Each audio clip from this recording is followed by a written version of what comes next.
दोस्तों, जिस घर में बहू को बेटी जैसा माना जाता है ना, वो घर तो स्वर्ग से भी बढ़ के उठता है। Hello everyone, welcome back to another video. आप सभी का एक बार फिर से स्वागत है। घर में जब नई नई बहू आती है और जब उसको अपने हिसाब से ढालने की कोशिश करता है इंसान, उस बहू को नए माहौल में एडजस्ट करने के लिए टाइम नहीं देता है, तब वो बहू या तो बिगड़ जाती है या तो बन जाती है। हर नए इंसान को नई जगह जाने में थोड़ा सा टाइम लगता है, थोड़ा सा टाइम देना चाहिए। हमारे इस समाज में जो बहू और सास का रिश्ता है, बहुत ही मतलब एक उस धागे की तरह है जो थोड़ा सा उसको ऐसे टाइट किए कि टूट गया। और जिस सास बहू में उस धागे को मतलब संजो के रखने का दोनों तरफ से प्रयास होता है, वो धागा कभी टूटता ही नहीं है। दोस्तों, मैं किसी का टॉपिक नहीं लाई हूँ, सिर्फ और सिर्फ जो अभी हमारे समाज में चल रहा है, समाज में जो दिख रहा है, उसी के बारे में बात कर रही हूँ। हर घर में देखो, मैं ये नहीं कहती हूँ कि बहू ही गलत है, या मैंने ये नहीं कहा कि सास भी गलत है। पहलू दोनों का होता है, एक पहलू तो कभी होता ही नहीं है। कुछ एक तरफ से कमी होती है तो कुछ दूसरे तरफ से कमी होती है। हाँ, एक बात जरूर मैं एक बहुत बार अपने वीडियो में इस बात का जिक्र की हूँ किसी न किसी टॉपिक पे, कि जब बहू आपके घर में आए तो थोड़ा सा उसको टाइम दो। वो आपके घर की नहीं है, उसको आपको जानने में टाइम लगेगा। अगर आप उसको टाइम दोगे ना, तो वो घर कभी बिगड़ ही नहीं सकता है।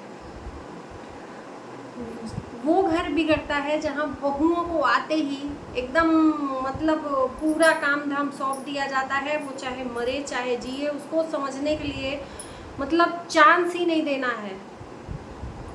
जिस बहू को बेटी अपनी एक तरफ है, बहू बहू है, मानते हैं बहू कभी बेटी नहीं हो सकती, लेकिन प्रयास तो करना चाहिए ना।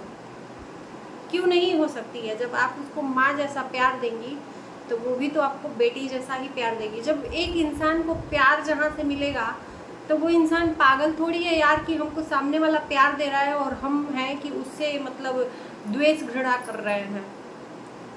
उल्टा बड़े भर के ही प्यार मिलता है।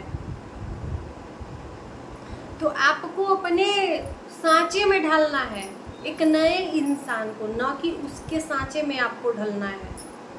और यहीं पे रिश्ता खत्म हो जाता है, खराब हो जाता है। फिर यही सास बहू वाला तानाशाही शुरू होने लगता है। तो मेरी सास ऐसी तो मेरी बहू ऐसी।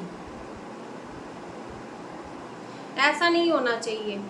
हर घर में, जिस घर में रिश्ता ना बिगड़ता है, उस घर में या तो बहुओं को समझा नहीं जाता है, या तो उसको टाइम नहीं दिया जाता है। फिर सास बहू का रिश्ता वहाँ पे ख़त्म हो जाता है।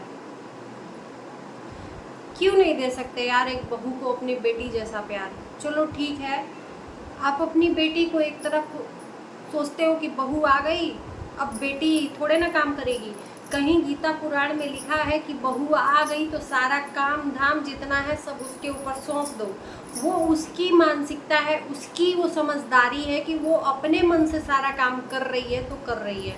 नहीं तो हमें नहीं लगता कि कोई भी बहू, किसी भी घर की बहू, वो चाहे हमारी सास ही क्यों न बहू हुई हो, हम सबके बारे में बात कर रहे हैं। कहीं गीता पुराण वेद कहीं भी लिखा है कि सिर्फ बहू आती है घर में तो किचन से लेके सारे लोगों की जिम्मेदारी है, सारे चीज़ों को उसके ऊपर सौंप दिया जाता है। अगर उसमें से एक चीज़ कोई गलत हो गई तो फिर उसके लिए उसको सारे लोगों की तरफ से दोषी ठहरा दिया जाता है। कहीं लिखा है? कहीं नहीं लिखा है। जिस तरीके से सास ननद के अंदर फीलिंग है, उसी तरीके से बहू के अंदर फीलिंग है।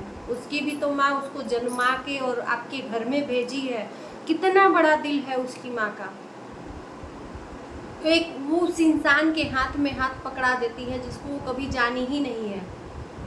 बहुत से बहुत रिश्ता तय होता है, साल 2 साल थोड़ा सा गैप होता है, उसके बाद ठहरा दिया जाता है। तो यार क्यों नहीं हो सकता? हम और आप मिल के क्यों नहीं ऐसा कर सकते हैं कि एक नए इंसान को अपने माहौल में ढालने का टाइम दें? ननद और भाभी दोस्त क्यों नहीं बन सकती हैं? बहू सास बेटा बेटी और माँ क्यों नहीं बन सकती हैं? एक चीज़ देखे होंगे आप लोग, हर घर में ससुर का कोई मतलब रोल ही नहीं होता है। हमेशा ससुर अच्छे माने जाते हैं हर घर में।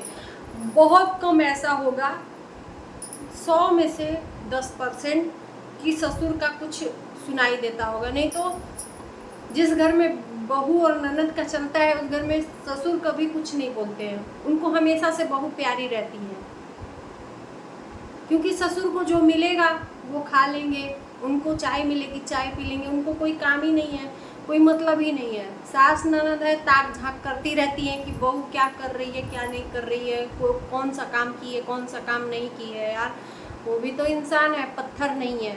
तो भगवान न करे कि ऐसी सास किसी को मिले जो अपनी बेटी को ज़्यादा और किसी की दूसरी की बेटी को मतलब नौकरानी समझे। भगवान न करे कि ऐसा किसी को भी सास मिले भैया।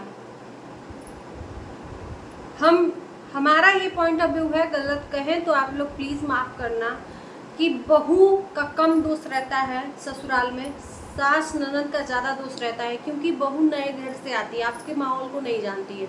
आप जैसा उसको परोसोगे वो वैसा एक्सेप्ट करती जाएगी, फिर वो वैसे ही बन जाएगी।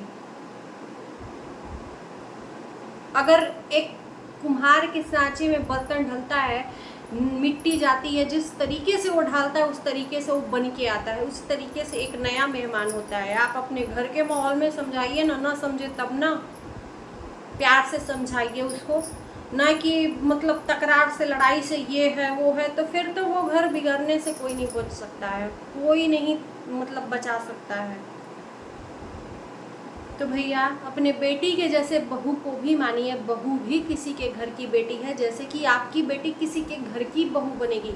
अगर आपकी बेटी को अगर ससुराल में तकलीफ होता है तो बहुत कलेजे को छल्ली पहुंचता है कि अरे मेरी बेटी को बहुत तकलीफ हो रहा है ससुराल में, मेरी बेटी का किस्मत ही फूट गया। तो वहीं पे आप खुद वही काम कर रही हैं अपने बहू के साथ, तो उसकी भी माँ वही सोच रही होगी। आपने कभी सोचा है? हम किसी को नहीं कह रहे हैं, सबको कह रहे हैं, आपने अपने बोल रहे हैं हम तो नहीं। दामाद बेटी के लिए अगर कुछ करे तो बहुत खुशी की बात होती है कि मेरी बेटी को दामाद जान रहा है। अगर बेटा वहीं पे बहू को कुछ ला के दे दे, बीवी के पल्लू से बंधा हुआ है, जोरू का गुलाम हो गया है, फिर उसके जैसा बुरा तो कोई हो ही नहीं सकता। क्यों ये दो आँख क्यों एक ही घर में? क्योंकि आप उसको जन्माए हो और ये दूसरे घर की आई है, इसलिए। दूसरे का बेटा आपकी बेटी को माने ठीक, आपका बेटा दूसरे की बेटी को माने वो नहीं ठीक। तो ये है समाज के दो पहलू, हमेशा एक साइड गलत नहीं रहता है। आप जैसा दोगे वैसा पाओगे, जाहिर सी बात है। इसी के साथ में मैं वीडियो को एंड करती हूँ। आप लोगों की क्या राय है ज़रूर बताइएगा, और अच्छा लगेगा वीडियो तो लाइक शेयर कर देना और चैनल को सब्सक्राइब कर देना। मिलते हैं नए वीडियो के साथ में, तब तक के लिए बाय बाय, टेक केयर।